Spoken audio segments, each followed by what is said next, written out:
Welcome to the podcast. Wow, you are in store for something new and fresh. And I don't think really anybody's talking about in this way that is essential for equipping your children for unprecedented times. No, today we dive into the importance of stimulating your kids' right brain when it comes to their education, and that it's actually more than education. It's more than them being a well-rounded student. It's about them being fully who God made them to be, because He is a creative creator and He made your kids and you in His image. So you got to work those creative muscles. We're going to share actual examples of what we've done with our children. You'll even see some behind us if you're watching YouTube.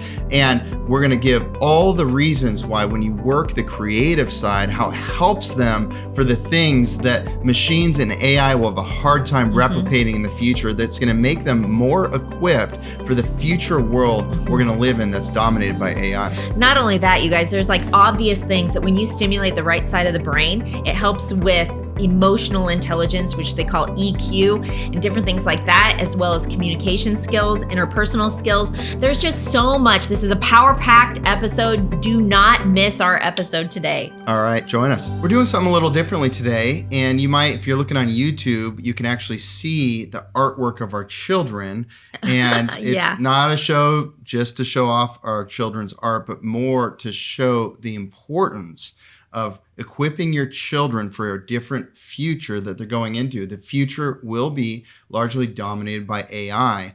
And one of the vital things is to cultivate art within your children. And there is a massive or large number of reasons why that's important we'll get into today on this important episode. You know, when people hear the word art, they oftentimes will think of things like paintings, drawings. They'll think of sculpting clay and things like that. And of course, art does include those things, but art is actually a lot larger of a category than just those three things that I mentioned. Art can include music. It can include dancing. It can include presenting and dramatization of plays and those kinds of things. It's anything that is of the creative nature, actually. What is your art? What are the things you create, whether it's speaking, whether it's engineering, building things, physical things, whether it's drawing things, whether it's the way you put words together on paper and your writing that's an art that you bring into the world. Everybody has art in them, but fewer and fewer people are working the discipline of discovering their art and using it in the world and contributing in that way. Is it no wonder more children are depressed and have anxiety than ever? Wait a minute. It's not just children.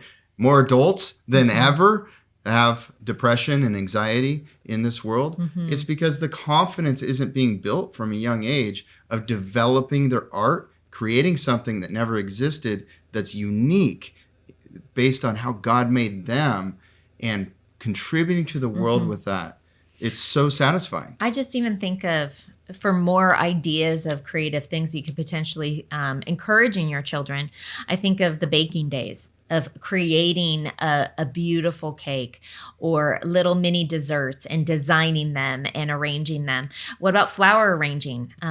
How about planting a garden and creating beauty from dirt and seeds, right? Like, so satisfying. The Lord brings the increase, right? But we, as God's creation, who are created in God's image, we've been given this awesome opportunity to partner with Him in creating and caring for and bringing forth more beauty.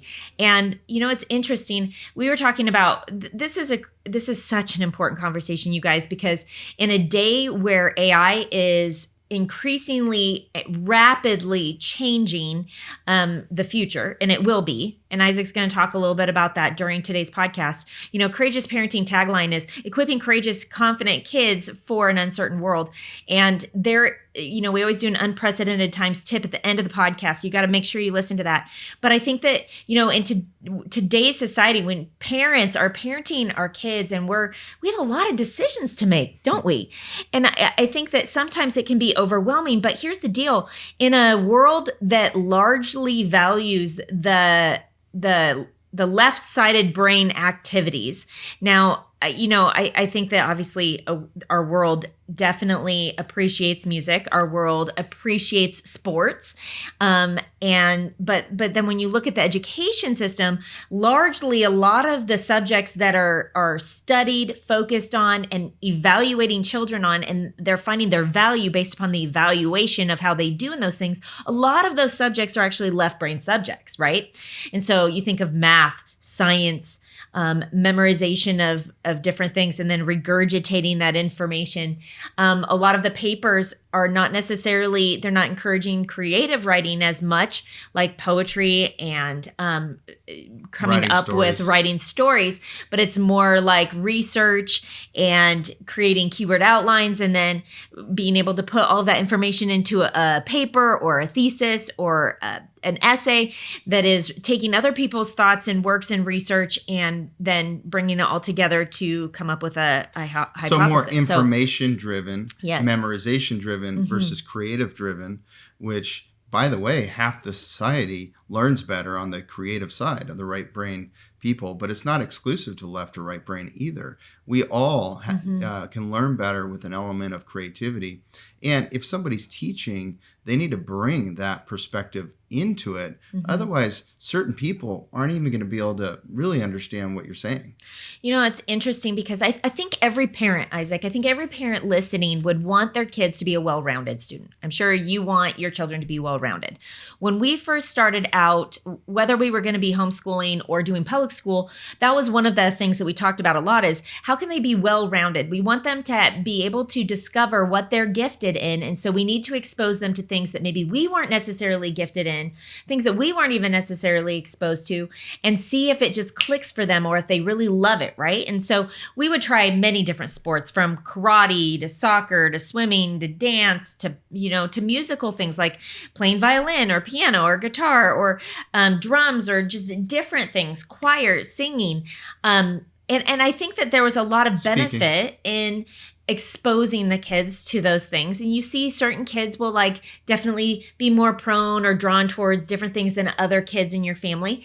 And that's really a cool thing. But here's the deal is I think sometimes we get so in our society, this is what I see. I see parents narrowed in, zoned in on the fast track.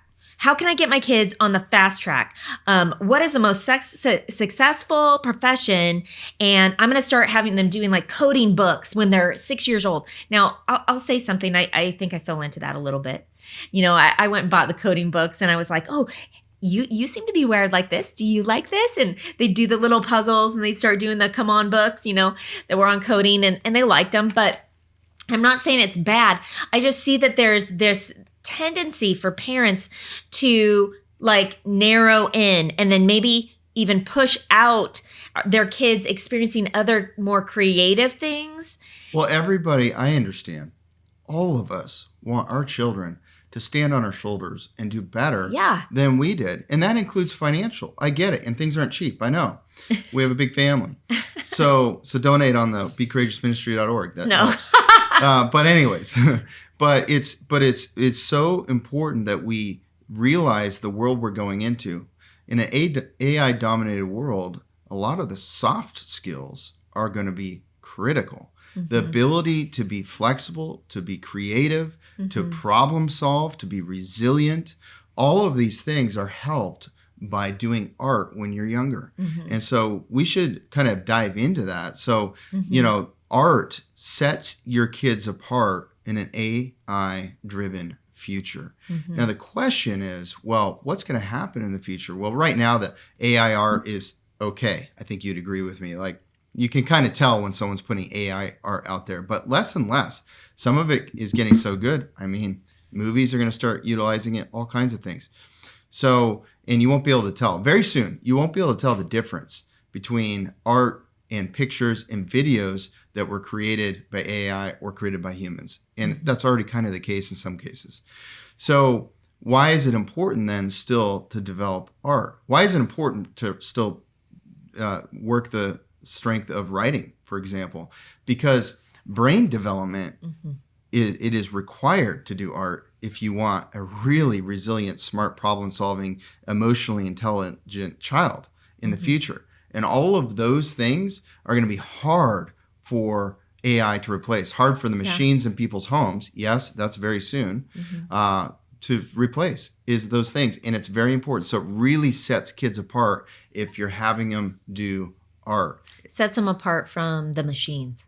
It does. Right? It makes them, there are going to be certain things. We've talked about this in other podcast episodes in regards to AI, right? And with some of the unprecedented tips and like what are the professions that are going to be irreplaceable.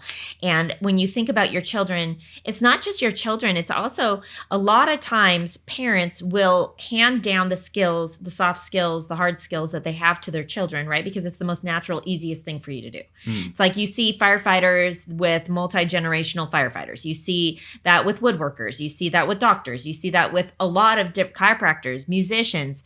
You see it often where it's like the third generation musician in a family that, right? Or even Hollywood actors with dramatization. And, you know, it's something that it has been in the past a thing where farmers would teach their sons how to farm and moms would teach their daughters how to mother. And today it is still happening. It just looks very different. And that is a good thing. It's a good thing to pass down the skills that you have. But here's the deal. If you want your kids to do better than you, you have to be willing to open them up to learning things that you don't even necessarily know. And that takes humility. It takes humility, not pride, right? And so like for us, when we started out with our kids, we were like, okay, we want them to be well-rounded. We want them to be exposed to many different things. We want them to love what they do. I've always said to other wives that it's better to be married to a man that loves what he does for work than someone who's just mailing it in, who's just shipping it in, doesn't enjoy what he's doing. And I think that understanding how much that impacts the marriage, how much that impacts the family dynamics, how much that impacts just the husband having joy in life and feeling fulfilled literally leads the family countenance in a really big way. Yeah. And I'm thankful that my husband loves what he does. It literally is a game changer for his countenance. And I know that that's true for every human being on the face of the planet. And God has designed you as well as your kids for unique purposes. And so how do you like prepare your kids so that they can find that unique purpose? And you know what, while there isn't an equation that's going to be perfectly, have them do this and then this and then this, that's not how life works. The journey is actually the process, the sanctifying process that prepares them. So we all want our children to be confident, but in this new world we're going into, if they are not working the muscle of their brain in creative ways, then they are not going to grow in confidence. There's an incredible thing that happens when they create something that's never been, that's unique, and it looks good, or it solves a problem, or it contributes in some way, or they get positive feedback about it. It builds a different kind of confidence that is important in the process of creating it, is wiring their brain and actually connecting more neural connections. Yeah. So it's proven. So it's very, very important that they're working their brains in many different ways, not just the math, not just the purely academic, but on the creative side. Both are important. So you've got to do both. Right. And it's not like maybe the old mentality of where we have to do math, science, and all these things, and that's the most important. And then, here's your little art class. I think you have to have equal importance on both of them. And you might even put a little more emphasis on the creativity side, since that's the human differentiator of the future. And I think it's so important. It creates resiliency as well, and it creates confidence. You want your children to walk in confidence that they matter, that they bring value to the world, starting when they're young and as they grow older and when they launch and continuing, because even if they never do art again, it has formed their mind in a much stronger way, and then they're going to walk in a much more confident way through society and the way things are changing. So it's super important. You know, it's interesting with our podcast. We're always trying to look at scripture and bring scripture into the topics that we're covering. And, actually today was really easy. It was probably one of the easiest days as far as finding scripture that talks about this, because our God, we call him the creator. Like that is one of his names, is creator, right? He is the creator. He created all things In him, all things were made. Nothing was made without God. And so what's really cool is Genesis 1:27 says, so God created mankind in his own image. In the image of God, he created them, male and female, he created them. I just love that. It goes back to creation in that God is the creator. He created us. He created us in his image. And with the ability, because we're made in his image, we have the ability to think and to create and to partner with him in his creation, to steward it, but also to help with the nourishing of the creating, right? And it's super cool when you think about how much we have impact on the world, like as humans, and that passing that down from one generation to another is actually an important baton to pass. And it's a confidence builder to say, God made you in his image. He's given you gifts to create things, right? But here's the deal, like in a day and age where we have so much screen time and so much entertaining and so many things coming at us with screens, what it does is it numbs the mind down to where they're not actually creating anything. And then if that goes on for generation after generation after generation, imagine people not even necessarily stimulating the right portion of their brain. You know, it's the right side of their brain. You're going into something so important. We have been conditioned in the recent generations to be fed information, to be fed. To not go look for it. To literally just be walking through life, doing our main responsibilities, but then constantly getting fed information, getting fed insights, getting fed creativity from other people. Yeah. And what happens is a majority of people are consuming content from people that are living their dreams while the consumers are not living out their own dreams. Well, so you're supporting other people's dreams, fine, but are you also supporting your own dreams? And are you making sure your children are disciplined? Because left to themselves, they can't be disciplined usually to not just watch other people live their dreams and consume everything. And that's why about 10 years ago, we launched Producers versus Consumers as one of our culture driving statements for our family. Yeah. Because I saw this coming and I realized as our kids are getting older, this needs to be ingrained in their minds, but not just a culture driving statement, but then tools and investments and practical energy put towards helping them to be able to do that. So before they leave our house, they have created something and they've sold something even. They've seen their creation benefit other people. And I think that's essential for their confidence. Well, and we've talked about in the Homeschool Blueprint course, the importance of trying to facilitate a confidence where kids can at least try out entrepreneurship while they're in your household, right? And not, we saw in COVID how so many people, it's like, yeah, you do work for a master, because if they're telling you to wear a mask or they're telling you to vaccinate or you lose your job, yeah, you have a master. And so as we've taught our kids, like, you have a choice in who you choose to have as your master, right? And if you have a choice, then you need to develop a skill, a passion, find something that can sustain and support a livelihood, a family that is not going to be dependent upon somebody else necessarily, right? Working with your own hands. I think of that verse of working quietly with your own hands and not owing any man anything. There's something really powerful about that. But here's the deal. Kids are not going to have confidence to go and do that sort of thing if all they've ever known was only working for someone, and they've never experienced what it feels like to create something with their own imagination in their hands and their ingenuity and their hard work, and then sell it for a profit. So some of the examples are behind us, which you can see the American flag up here. That's Drew's business that he created and he figured out, and there was a lot of mistakes and learning. I have his original, very first one.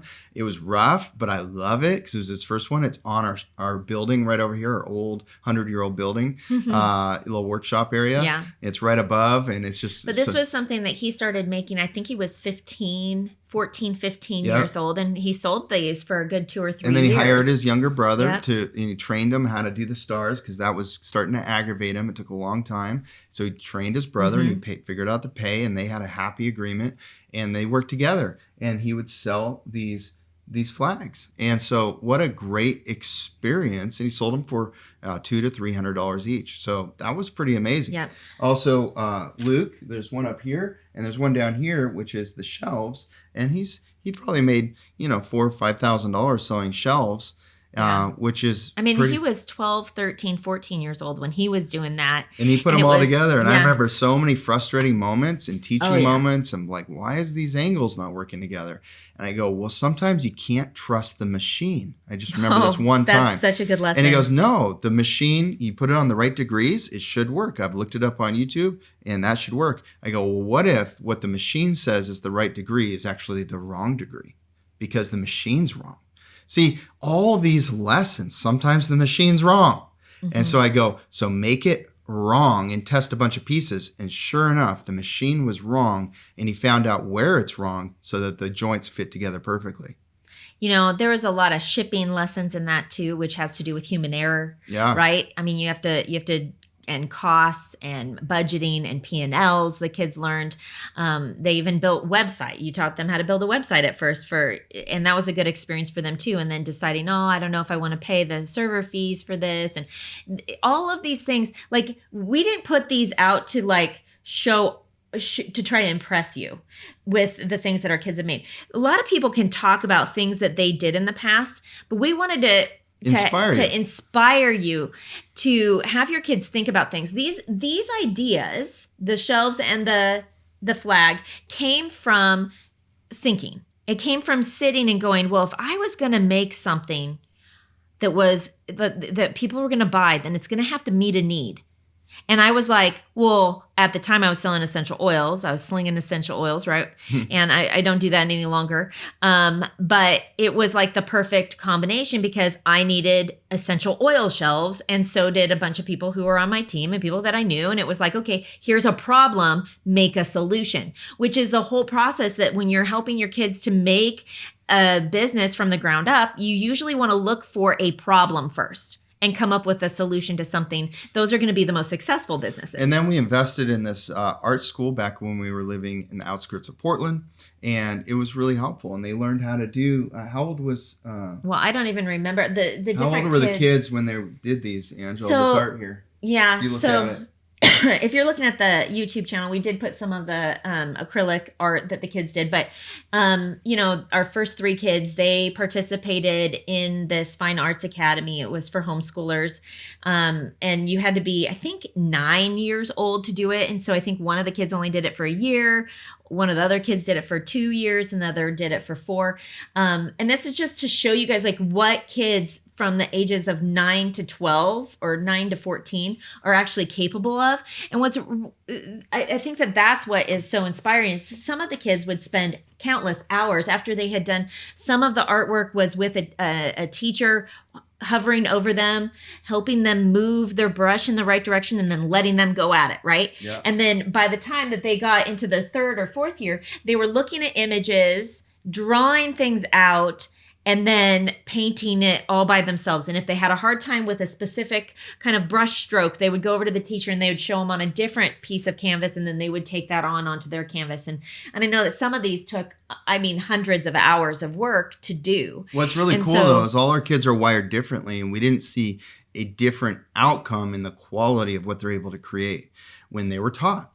And so, and then I literally witnessed, I walked through this. They had like a showing of all the kids' arts that were involved, and they were all phenomenal. And every single one of them was really good. So no matter what their wiring was, no matter what their personality was, they could all accomplish something with direction. Now that was a bigger investment and harder than what we use today, creating a masterpiece, which has been incredibly important, incredible help to our children because we can do it right within our home. But what we've seen from this is also, now like one of our kids, older kids, is learning trading, for example. And you can see the art kind of helping him to understand patterns and understand the pictures of trading, the art of trading. And when you understand that well enough, then you can know predict what's going to happen on those graphs. And so I see this bleeding into all the different interests that our kids have. We have another older child that's in a form of sales now. And that creative writing and that speaking experience and all the things that we put him through in creative ways is helping him immediately achieve success as he's pursuing this new thing.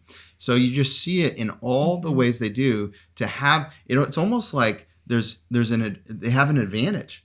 I'm seeing it as they try their different things. They have an advantage, and I take that back to not their math skills.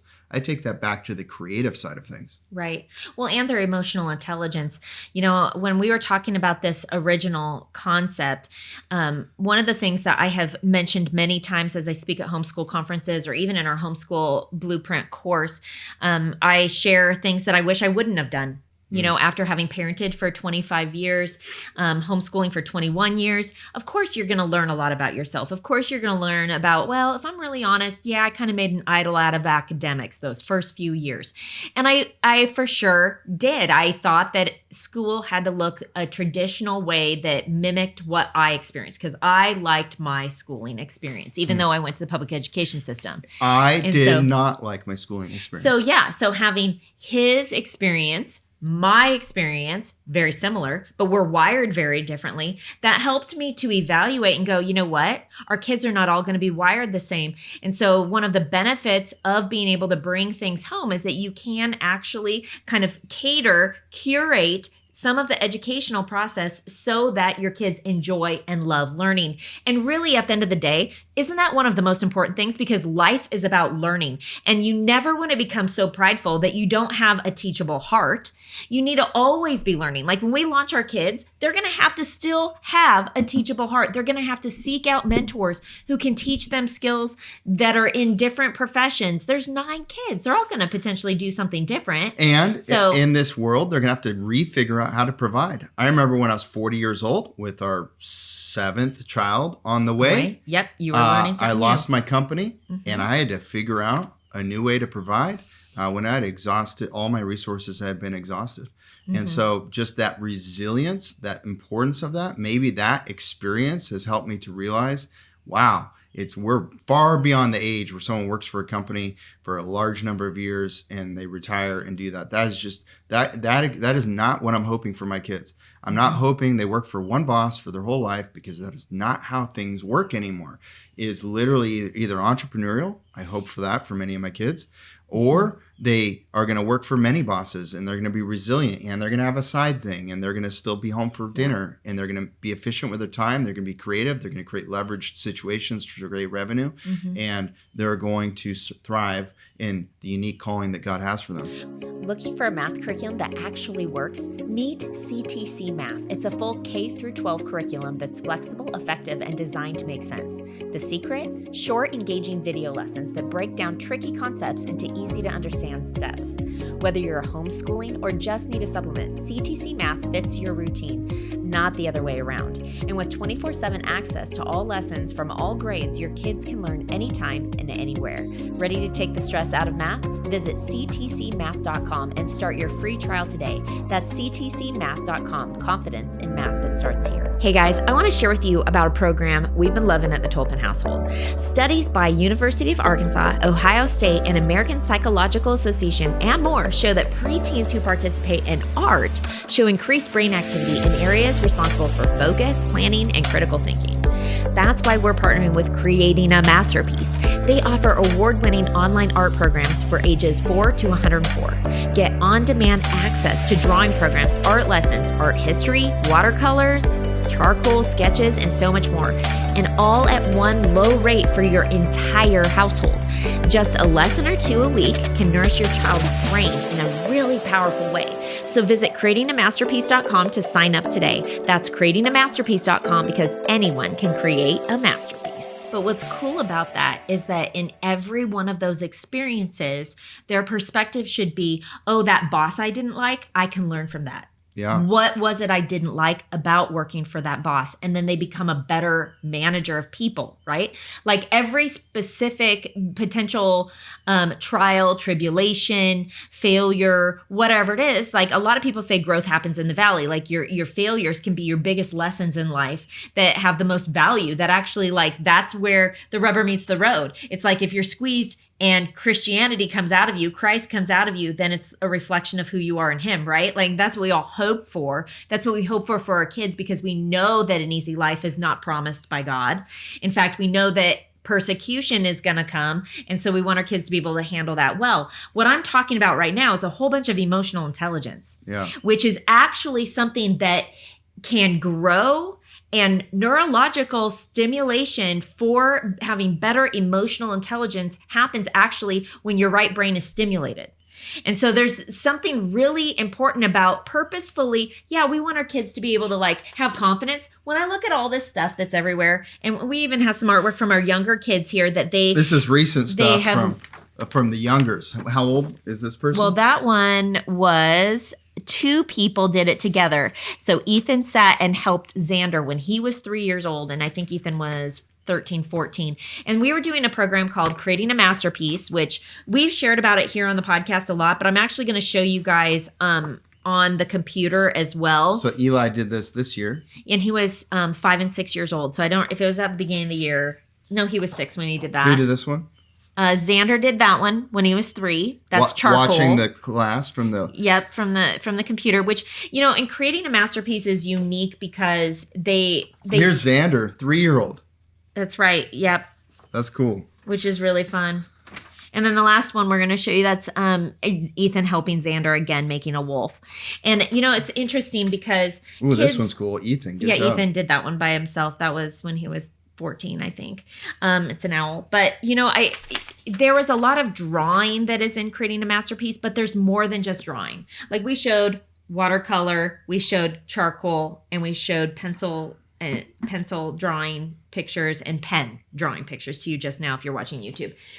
But one of the reasons why we're bringing this up is because as parents, sometimes you can, like, depending on what your educational choice is, maybe art isn't offered. Right? Maybe there isn't art classes aren't available until middle school or junior high or high school, because a lot of high schools are offering like pottery classes or wood shop or things like that. And I would say that it's a must today in order to have a little bit more of a well-rounded education. You need to be challenging both the right and the left hemispheres of your brain equally if you want to be a holistic person. And I think that looking at the different classes, you can evaluate very quickly which subjects are left brain, like the logical, analytical. Even some writing can be on left brain, but then some can also be left brain and right brain. If it's creative writing, for example, music would be right brain. Some aspects of music can also stimulate the left brain as well, which is really cool. But there is not only scientifically proven that music, for example, helps people with like ailments and health issues or anxiety or stress, but it's actually biblical. I have to share with you guys some cool verses. This is really rad. It says in 1 Samuel 16:23, if anybody has studied the life of David or Saul, you're going to remember this. It says in 1 Samuel 16:23, and whenever the harmful spirit from God was upon Saul, David took the lyre and played it with his hand. So Saul was refreshed and was well, and the harmful spirit departed from him. Another one, which is interesting. I just want to share this with you because I actually think that music and being able to express ourselves and to communicate with kindness and with empathy, which when you listen to music, you hear empathy. When you listen to music, you're hearing stories that will cultivate within you this sense of empathy, or like your tears or your emotions will be triggered, will be stimulated in a sense, right? To where it reminds you of a memory that you had, right? Like I can listen to Butterfly Kisses and I remember dancing at my wedding with my dad. Well, right? it brings up a great point, Ange, that it's proven that if there's an outlet for expression through art and music, yes, that they're going to mature faster and properly. Mm-hmm. They're going to have less anxiety and less emotional distress, inner turmoil that's happening because it's just a way to express it. They're expressing themselves in more ways. Another verse that comes to mind is Ephesians 5:18-19. It says, and do not get drunk with wine, for that's debauchery, but be filled with the Spirit, addressing one another in psalms and hymns and spiritual songs, singing and making melody to the Lord with your heart. This is something that God's telling people to do something and to not do something. He's literally saying, don't do this instead. And so he's literally telling his people, sing and make melody to the Lord with your heart, right? And so if a kid is never exposed to music or making music or being able to sing songs, like we're literally holding our kids back from being able to do something that God created us to do. This is the last verse on music that I want to share with you guys. It's in Colossians 3:16. I love this because it says, "Let the word of Christ dwell in you richly, teaching and admonishing one another in all wisdom." Stop right there. That would be like a lot of left brain. Right? Like you're dwelling in the word of God, you're reading the word of God, you're understanding it, you're maybe preaching it, you're teaching it, there's some left brain like understanding happening there, right? And it says, singing psalms and hymns and spiritual songs with thankfulness to the Lord in your hearts to God. And there's the right brain coming in, right? Like God created us for both of those things. And when we are able to teach our kids can I say it's teach them, but also let them be bored. Like let them be bored, because that's really when a lot of creativity comes in. So if you teach them the skill of how to write, for example, but then you let them be bored a little bit to where they're thinking and they're creative and they could write their thoughts out and it could become music. It could become song.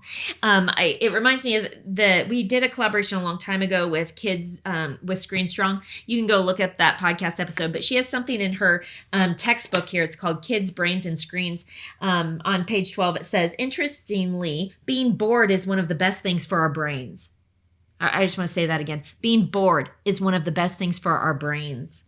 I've heard a lot of moms say jokingly, being bored is off limits at my house. I think I've even said that, where like my kids don't ever say I'm bored, because they know if they come to me saying I'm bored, I'm going to give them a job to do.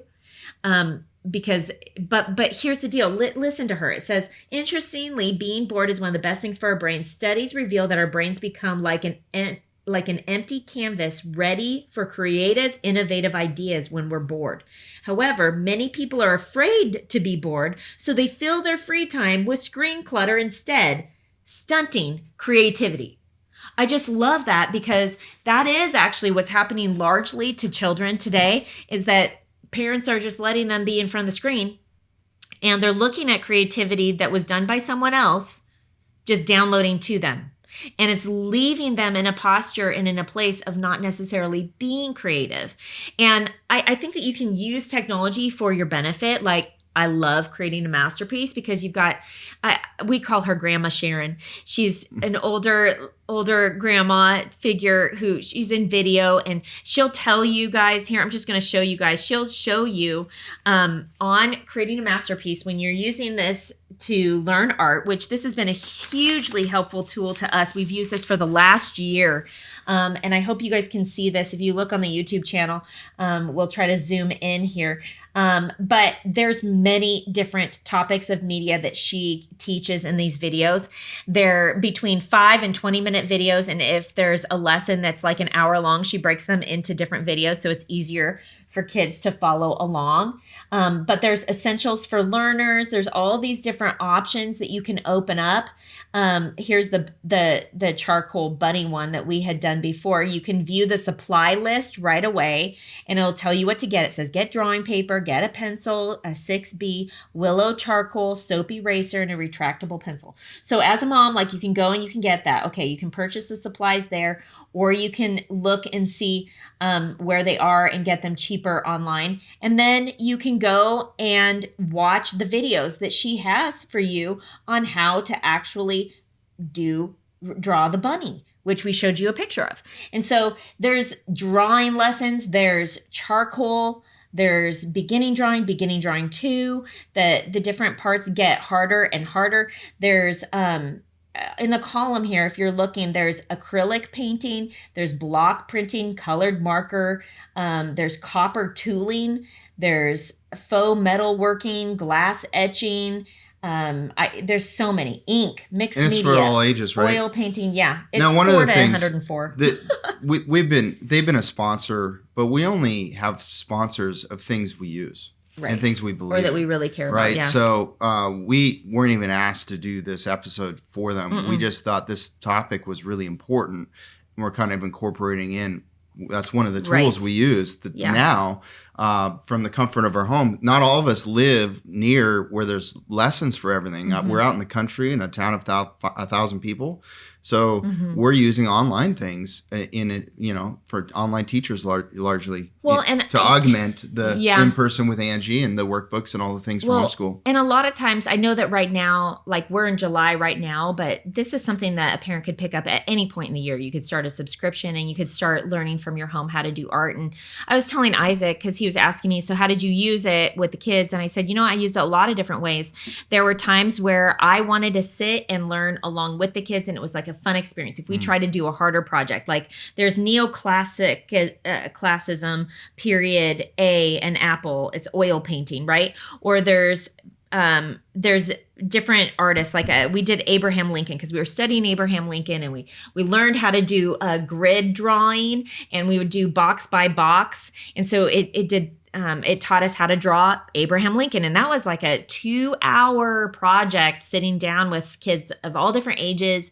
Some got done a little sooner than others. And there was about 4 different videos. And that was one I sat down for with the kids. And it was fun. And we learned something fun together. But then there's the times where I needed to be cooking, and I was able to put on an easier drawing lesson that was maybe going to be a 20-minute lesson. And I could sit the kids there with their crayons and their pencils, and they'd come running to me with these. Truly, they were pieces of art that were fun to hang on the fridge versus you know how when kids just start drawing because they like drawing, and maybe they're drawing the same kind of picture over and over and over again. It's not really improving, and you put it up on the fridge because you're proud of them and you want them to be confident and you're excited about it. Well, I have to tell you, there's something totally different than with your kids every time coming to you with a totally different painting, and you're in awe. And huge progress. There's huge progress. They're literally learning different things, like a boat, an owl, a wolf, Abraham Lincoln's face, an Indian. And let's just face it, if they don't make progress, their desire to continue doing it will wane as they get older.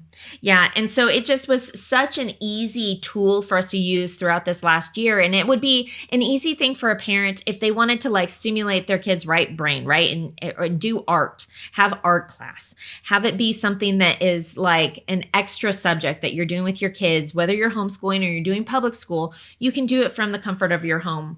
So what's the website? creatingamasterpiece.com /courageous. So creatingamasterpiece.com /courageous. Yeah. I want to give you some impact points real quick on the impact of what happens to children when they're doing art like this. First of all, fine motor skills, the ability to focus for a long period of time and do fine work with their hands. That is going to bode well if they go into carpentry, if they go into being a doctor, if they go into all, building things and all using tools. It's going to be so helpful to have that precision motor skills in their hands that's lining up with their brain. So problem solving skills, huge. This is a central skill for unprecedented times, even more so, is the ability to solve problems in creative ways.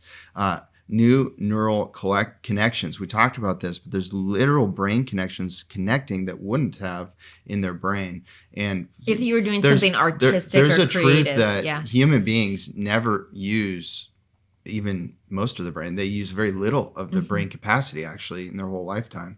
If a lot of studies show. So there's so much opportunity to make new connections in your brain, which isn't just making you smarter, it's making you more versatile. It's having more strength in many different areas. And I think that's what art, music, speaking, creative public speaking, influencing people through speaking, creative writing, all of these things are making the person more resilient, more versatile, ability to provide in different ways, ability to be a mom in multidimensional ways that helps children for all kinds of things they're going to be equipped for down the road. Spatial awareness. It's interesting. That is a personality thing too, where you can see if something's off, and some people really can't. They have a sense for design or they don't have a sense for design. But whether someone's personality is that or not, everybody improves at this when they do art. Yeah. And I think it's critically important, actually, to be able to have that sense for spatial awareness and to see what's right and wrong. Of course, if someone's going to do an Airbnb, for example, you have to have spatial awareness. You're not going to remodel things in the right way that attract people in the pictures on the website. If you don't have spatial awareness, you're not going to buy the right furniture. You're going to have to spend a fortune having someone else do that for you and put it all in there. You could do that, Or you can work that muscle and help them work that muscle while they're young, and they can have a great Airbnb business someday. See this, if you're flipping properties someday, you have to have an understanding of what colors are going to work and where they're going to go and how to remodel the kitchen and spatial design and what do humans like. Well, that art and working that part of your brain is critical for all of these practical things. What if you're a home builder? Yeah, you're going to get plans and so forth. But if you want to be exceptional, you're going to put those exceptional differences in your homes that's going to make it sell faster than the other competition. It's about thriving in unprecedented times, not just existing and doing everybody else's. Give your children an edge through these things. It's about improving memory, which is proven to happen with art skills. It's about emotional intelligence, what Angie talked about earlier, which is so important. That's the ability to see what people are saying when they're not saying it, to understand situational awareness, to understand what's happening when it's not obvious in relational and social circles. That's essential for leadership. Leadership is essential for many things and thriving in the unprecedented times ahead. Differentiating from machines. This is all so important. So working the muscle of music, art, speaking, and creative writing are so important in your kids' lives. This is just one of the tools that we thought we wanted to bring forward that would help you guys. Yeah. Aside from art, when you think about what you're raising your kids to be, we found an interesting article in Epoch Times. It actually came out this week. It's called What's Behind the Rise in Narcissism in Teens. Very interesting article. I just highlighted a couple of things I wanted to share with you guys because, yes, I believe it applies to this because it's how we're raising our kids. Narcissists tend to think very selfishly. They think about themselves. They have this urge for control. There's obviously pride that's involved in the process because they want control, right? They think there's this illusion of I can do things the best way. And what's interesting, though, is that they've seen a big rise it's actually a large rise in the last couple decades in children with narcissism. And they are saying that people who were more narcissistic than average as children remained more narcissistic than average as adults. And so that's a huge warning right there. But what's interesting is that the one of the scientists, or I think it's a psychologist that is contributing to the article, says they believe that corrective measures, so you can actually correct someone who is starting to have some narcissistic tendencies. It's not just a thing that you have to live with your whole life. Parents can actually help their children. He says that he believes corrective measures are rooted in traditional family values such as marriage, family, owning up to and working through one's own struggles. And so it's just interesting there that, you know, in a society where you have a lot of like the Generation Z, there's this popular term or acronym, a DINK, where someone doesn't want to actually have responsibility is really the epitome of it. They don't want to be married. They don't want to have children. They're going to have a lifestyle without having children. They're very self-focused people. And what's interesting is a lot of what they're saying is that it stems from their childhood traumas or childhood hurts that they have not dealt with or processed in an emotionally healthy way. So what's interesting is that the right brain actually plays a crucial role. This is scientifically proven. It plays a crucial role in emotional intelligence. They call it EQ, not IQ, EQ. Okay. And so it plays an important role by processing emotions, fostering empathy, and facilitating creative problem solving. I'm just reading this right now. It says it helps with emotional awareness, self-regulation, and interpersonal skills. All of these things are probably things that narcissists struggle with. I'm sure you would agree. What's interesting as well is that that concept of it's all about me. If you don't give me what I want, I'm going to make your life hell. Excuse the language is what the article says in the Epoch Times. Oh, wow. And that's their perspective is like you do things my way or the highway would be another term that I remember hearing way back when I was a childhood, right? And there's a lot of negative aspects to this because the narcissistic behavior can actually get passed down from child to child, from one parent to a child, is what the article says. And so it says that a narcissistic parent either completely neglects their child or they try to live vicariously through them with unrealistic expectations. It's interesting. They say the baby boomer generation is one of the most narcissistic generations because they even had commercials in the 80s and 90s that said, hey, it's 10 o'clock. Do you know where your kids are? And it was a public service announcement because the boomers were so focused on themselves and not their children. What's interesting is that a pastor here from Pennsylvania also says that there's more peer pressure on parents now to cater to their children's every need, providing travel with sports and expensive time consuming, for example, the world revolving around kids, giving them cars, all of these things they're saying contribute to the narcissistic attitude that's in this next generation where they have an entitled attitude and they think that love comes from giving them money, giving them things. And it's really a very unhealthy and selfish perspective. It's really crazy because this article even says that somewhat naturally selfish, teens are somewhat naturally selfish, which we all know that, obviously they're lacking a certain amount of maturity. The frontal lobe is not fully developed, right? And it says it's not unusual for them to think everything revolves around them. But the problem is that social media exasperates this generation gap, and parents often appear less interesting than the virtual world that they're exposed to. And I want to bring this up for a second because social media is like actually creating a dopamine release that addicts your child to other people's lives. So then they're not liking their life. They're comparing their realities to somebody else's highlights, right? They're watching somebody show their art. Let's just think about this for a second. Moms even do this. Like think of the mom on social media where she looks at the mom who has a beautiful flower arrangement that she's just made and she is potentially comparing, saying, oh, I could never do that. That's so beautiful. They get addicted to looking at it because it like brings them satisfaction to look at something so pretty, but yet they've not even tried themselves. Literally not even tried to push themselves out of their comfort zone. Maybe go get some flowers at Trader Joe's and start trying to put a bouquet together, right? And so I think that one of the healthiest things we can do as parents is we let our kids fumble a bit. Yeah. We give them these opportunities to do creative things. And when they're busy with their hands, there's no time to have a phone up, looking at social media, comparing, getting depressed and anxious. And if we're just buying them the pretty bouquet, the perfected thing, then of course they're never going to want to try to put it together because they're looking at this professional thing and going, no, I can't do that. Comparatively speaking, I can't. That's out of my comfort zone. That's out of my wheelhouse. I'm not going to try it. I think when you start giving your children tools to be creative and they can actually make progress, move beyond stick figures, for example, move beyond basic chords with the guitar, and they actually can make progress because you're investing and you're giving them direction or somebody's giving them direction, then you are starting to see how much more capable they are faster and earlier in their life, which is essential as their leaders because now you can foster greater progress faster, which they're hungry for at a younger age than you actually realize.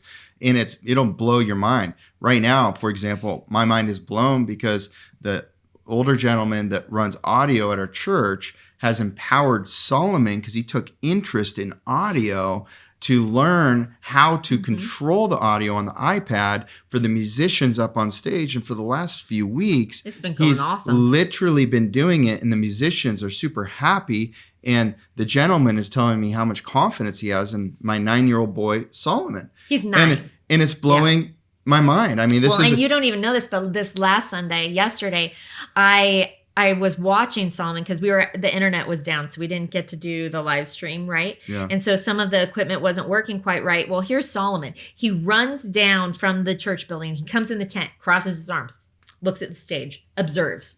Okay, he's observing the whole team. And then he turns around and he runs back into the building to work with the actual soundboard that's there. I followed him in one time because I was going in to tell him, oh, something changed because I knew that the mic had changed for you. When you got up to do your sermon, the sound changed and you made a comment about it. So I went in to talk to him, and there he is sitting behind the soundboard. He can barely, like his eyes are literally like when I walk in, all I see is nose on up. Okay, he's sitting there and he's got the earphones on.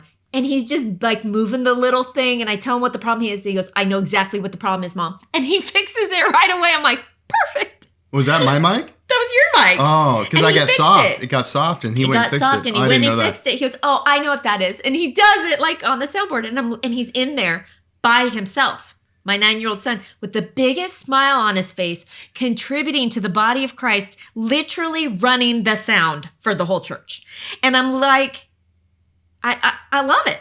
I'm like speechless. It blows my mind. But that takes creativity, observation, being able to hear, being able to listen, following instructions from your teacher, like learning something that is actually a creative thing. It is a creative thing. So we hope this was encouraging to all of you. We hope that this tool is helpful if you want to use it. If not, we hope that the content of this episode was helpful. Yeah. Every single time we're trying to bring something forward that can help you equip confident Christian kids for unprecedented times.